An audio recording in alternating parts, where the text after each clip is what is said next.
So I learned that Mr. Woods took like 30 minutes to prove like these basic formulas regarding derivatives, and I'm like, bro, how the fuck do you be a calculus teacher and don't know how to prove these basic equations?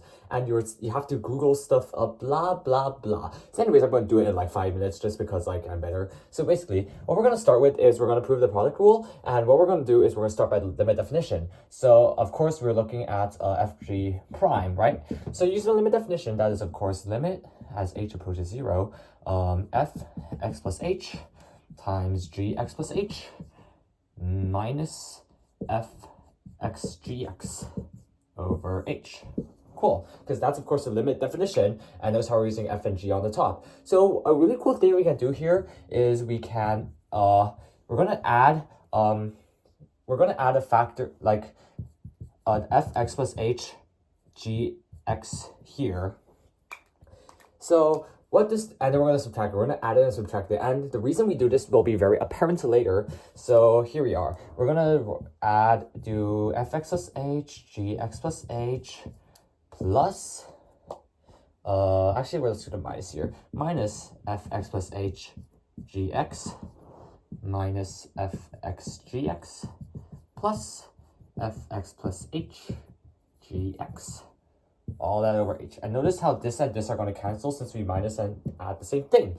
So now what we can do is we can write this as limit. We can separate it. So using our amazing formulas that you guys should have learned already, we can separate this into limit of f x plus h,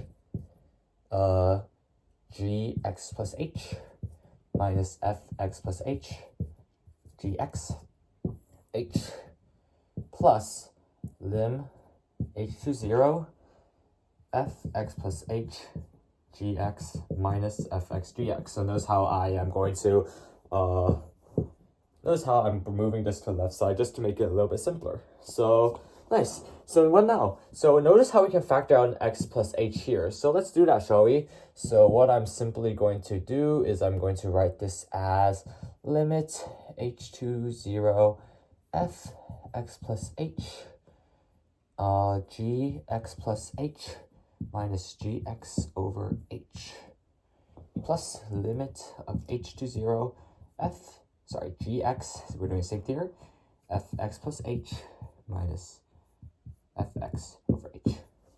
Perfect. So now what? So now what we can basically do is, not much space here. So I'm gonna like erase the top part since we already know what's going on, and maybe this part too.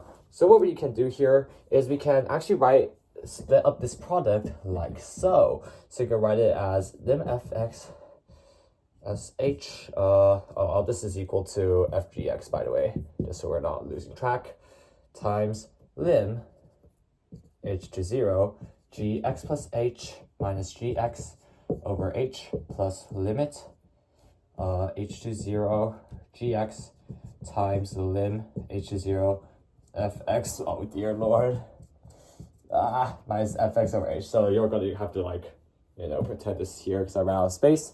So anyways, what is this? This is of course when we plug h in, this is of course just fx. And this, notice how this is exactly the limit definition of derivative of g, right? And similarly, limit h to 0 of g, there's no h, it's literally just gx. And similarly, this is the limit definition of f prime f. So what do we end up getting? We get fx g prime x plus gx f prime x. So therefore, we know that fg derivative is this. There we go, 4 minutes and 10 seconds, easy.